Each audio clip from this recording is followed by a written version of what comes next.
Welcome back, everyone. Today we are here with more Avatar: The Last Airbender. You asked for it. I'm going to give it to you. We're going to be doing Aang today. So Aang clip, see who he is, what he's all about, how does he handle this massive responsibility.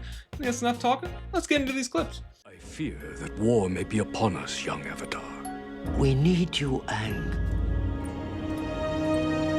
But the true secret is in the gooey center. My ancient cake-making technique isn't the only thing on your mind, is it, Aang? This whole Avatar thing. Maybe the monks made a mistake. The only mistake they made was telling you before you turned 16. But we can't concern ourselves with what was. We must act on what is.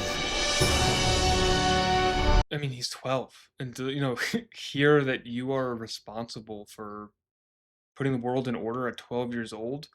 I mean, Monk Gyatso is right. That's a pretty massive thing to put on Aang at that age. And, no wonder he's like, I hope they made a mistake because, whew, what a thing to have to do at that age. But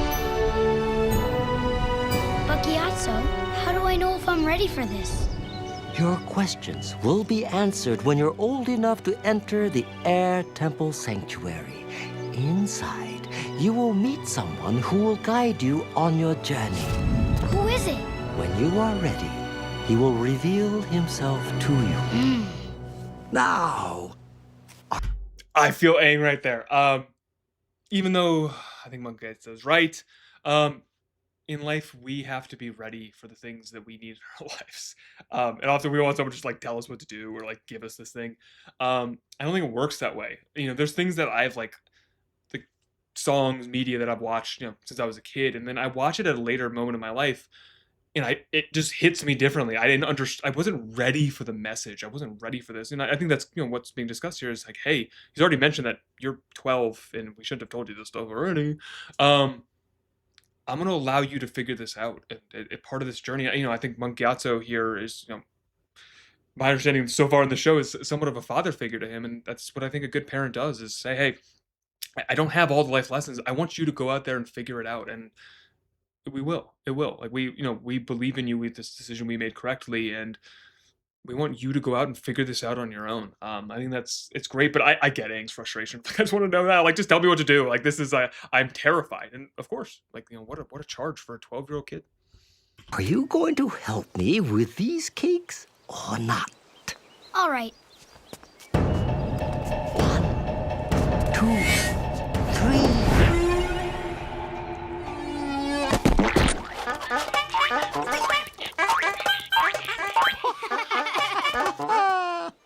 Your aim has improved greatly, my young pupil.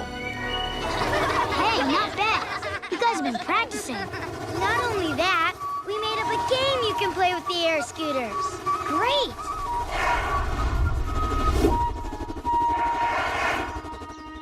What's going on? Now that you're the Avatar, it's kind of an unfair advantage for whichever team you're on. But I'm still the same. Nothing's changed. So what? I can't play? That's the only fair way. Oh, okay. Sorry, Aang. Why are they doing that? Who cares if it's not fair? This is, I think, again, this is a cool depiction of this. Like, you're given a huge amount of responsibility that puts you often, in adult life, this often happens in leadership, is that you get put in a position of leadership, which, the Avatar kind of is a leader, is looked at that way. And people instantly start seeing you and treating you differently. And it can be one of the most challenging things about progression through life is that your relationships change. And even when something good happened and you have to take on another role. And again, at 12 years old, what a responsibility, because at 12 years old, he wants to be doing what he was doing in that last scene. He wants to be throwing pies at people and screwing around, having fun. And to be able to feel like I have this immense pressure on my shoulders to be something, it's so much, so much for an adult sometimes, but for a 12-year-old, it's a lot for you, Aang. Okay, now who wants to have Jinju on their team?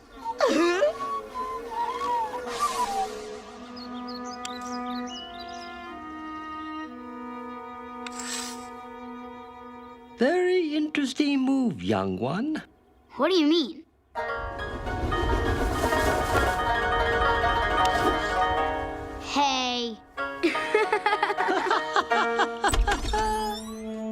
Playing games with him? The Avatar should be training. Aang has already trained enough for today. Time is short. Come with me. I must test you on some high-level techniques.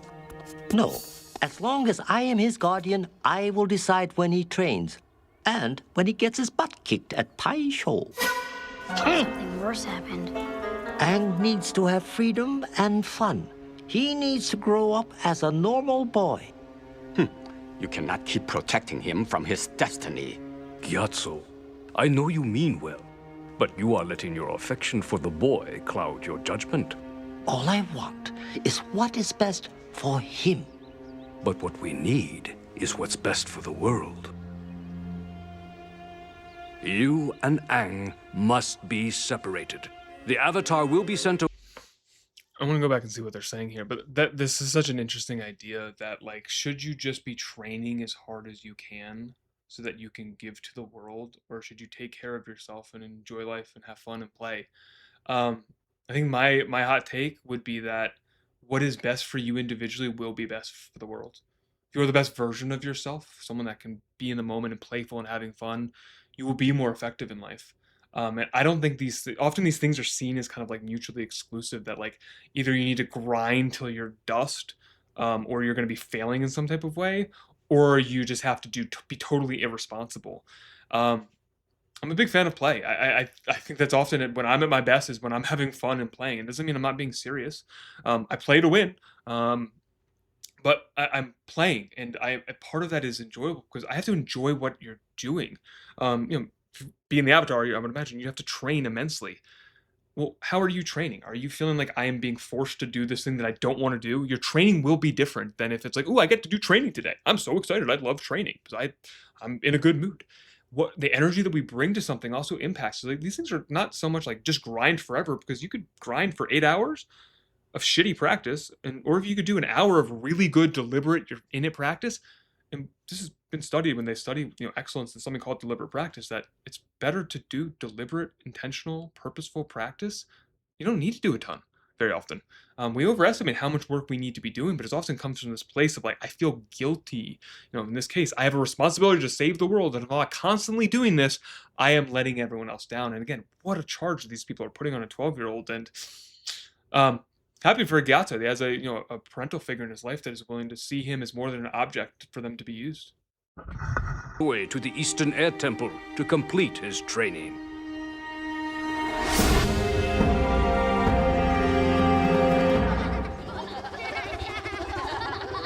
I was afraid and confused. I didn't know what to do.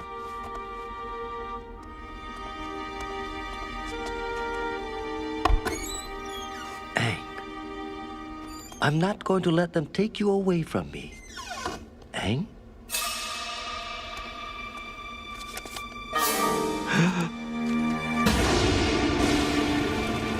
I never saw Gyatso again.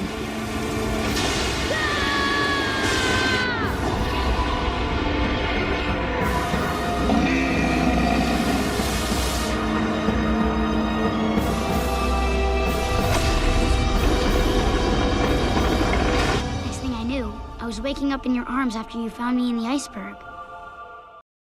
Damn, that's sad. I don't know what it said in that scroll, but if he left to protect Gyatso and feel like he wasn't like, there's nothing like what a this show, it's a kid's show, and they keep it light, but it's one of these things where like if you really sit with this and of like that decision to not see what amounted to sounds like your father anymore, it's brutal. What Aang has to go through in this show is just gnarly if you sit down and think about like everyone you knew is gone.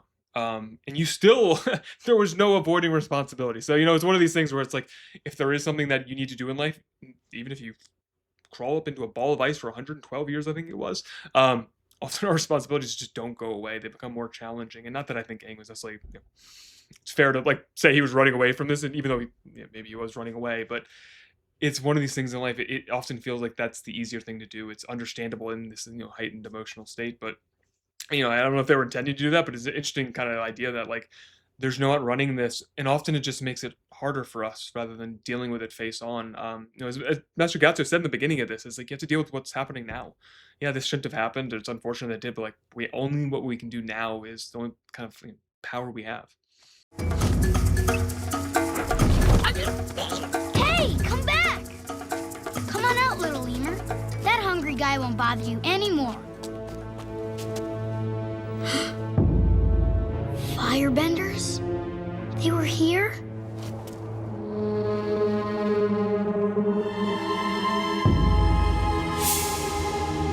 Gyatso. Hey, Aang, you find my dinner yet? Aang, I wasn't really gonna eat the lemur, okay? Oh, man. Come on, Aang. Everything will be all right. Let's get out of here.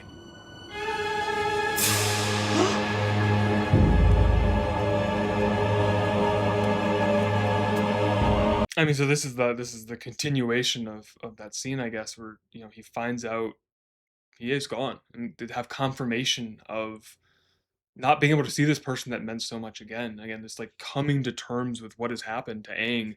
Um, Again, they do it in this kids show, but probably as you're watching this as like a 12-year-old kid, like, oh, this is awesome, this is cool, but like really sitting, what would it be like to lose everything and wake up and everyone you knew was gone? And what I've been amazed so far about the show is Aang's ability to stay in the moment and be present when he has every reason, in some ways, just to give up and not want to deal with this and avoid his responsibility to save the world. And so, this is one of the scenes where it really hits you right here. To see that like the person that like defended him and was there for him, he has had to come face to face that it's no longer there. Like his hope is dashed. Yeah, it's just nuts. Aang!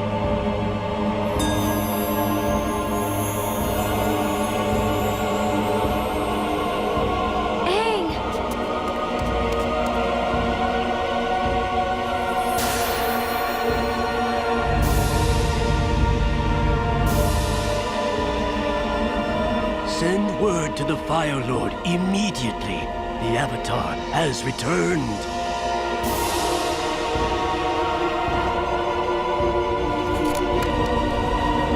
Aang, come on! Snap out of it!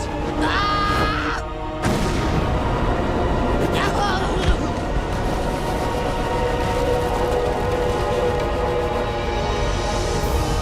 What happened? He found out Firebenders killed Gyatso. Oh no! It's his avatar spirit! He must have triggered it! I'm gonna try and calm him down! Well, do it before he blows us off the mountain.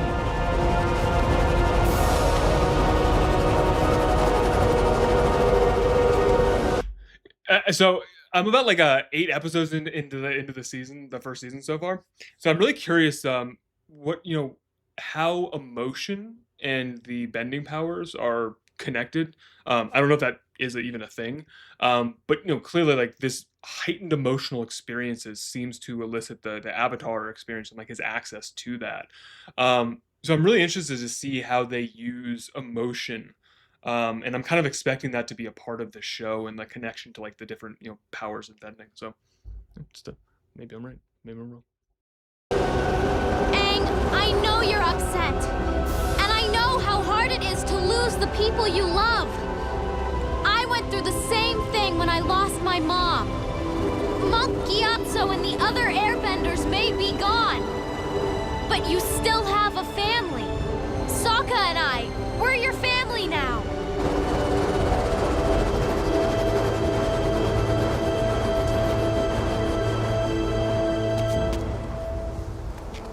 Katara and I aren't gonna let anything happen to you. Promise.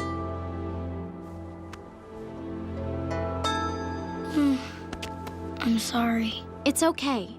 It wasn't your fault. But you were right. And if Firebenders found this temple, that means they found the other ones too.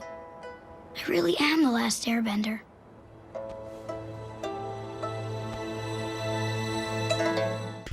Make me feel emotional.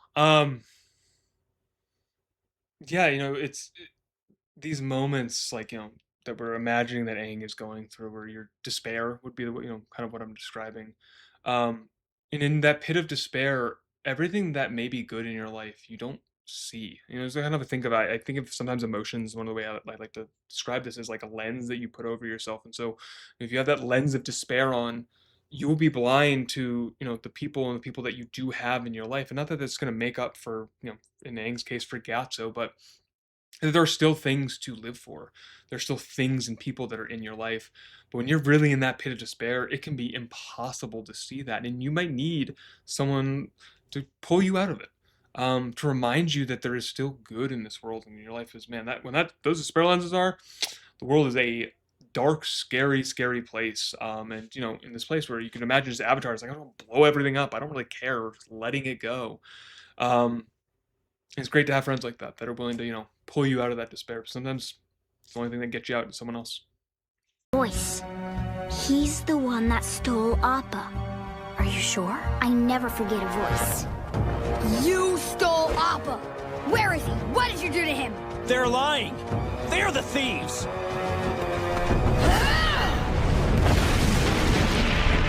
Where is my bison? You tell me where he is now! What did you do? It wasn't me! You said to put a muzzle on him. You muzzled Appa?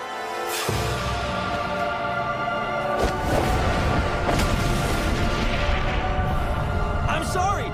I didn't know it belonged to the Avatar! Tell me where Appa is! I traded him to some merchants. He's probably in Ba Sing Se by now. They were gonna sell him there. Please, we'll escort you out of the desert. We'll help however we can. Just get out of here! Run!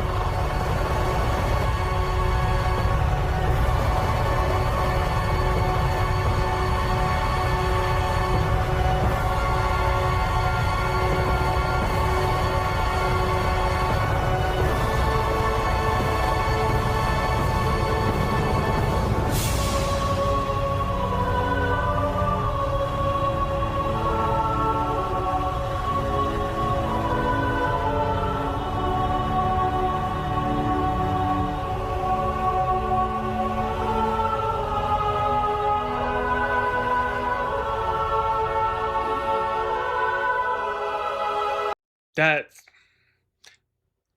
show's great. Yeah, I can't believe it. It makes me emotional watching that. There's something that the way that I take that is just, clearly Appa is loved by Aang, and someone takes something that you love, you obviously become enraged. And it's the thing that I kind of saw in this other, it's like when he becomes, anger there, overwhelming emotion, the Avatar seems to take over, and it becomes destructive. So everyone else ran. And this is often the case when we're feeling, intense emotion. It freaks people out. It's one thing I wish that we were a bit better as society is that we could sit with people while they're having intense emotions and not need to do anything.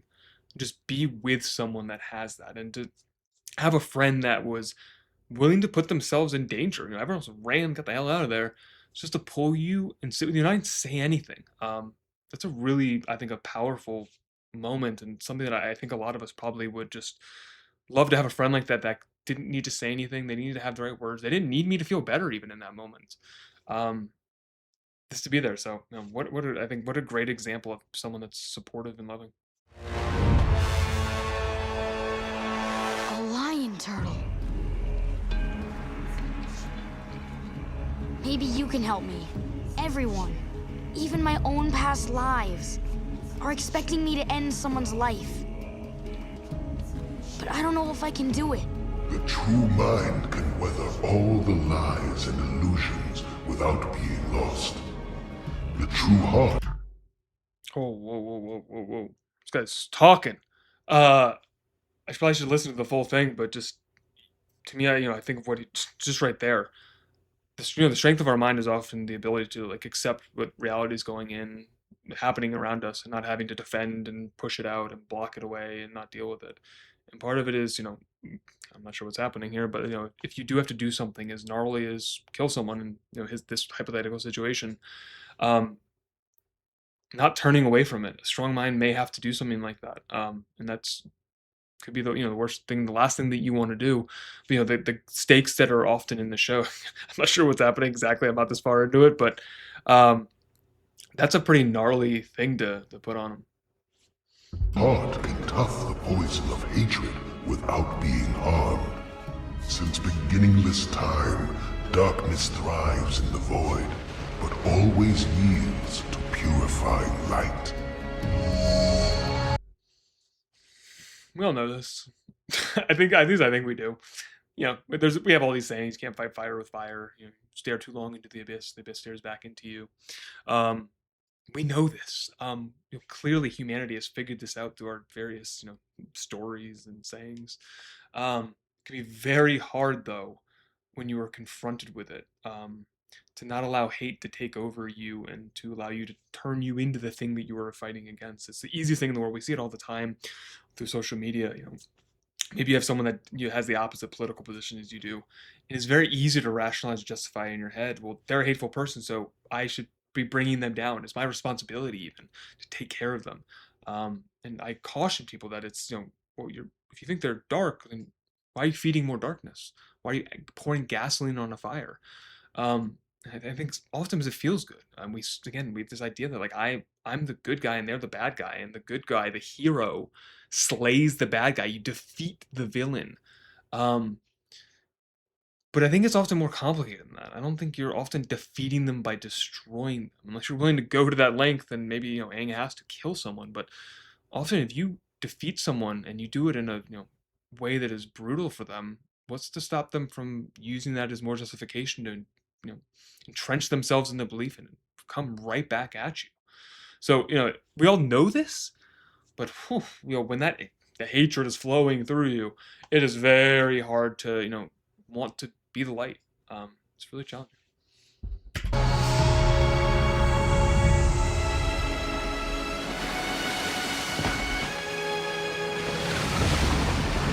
Wait for him. He will come.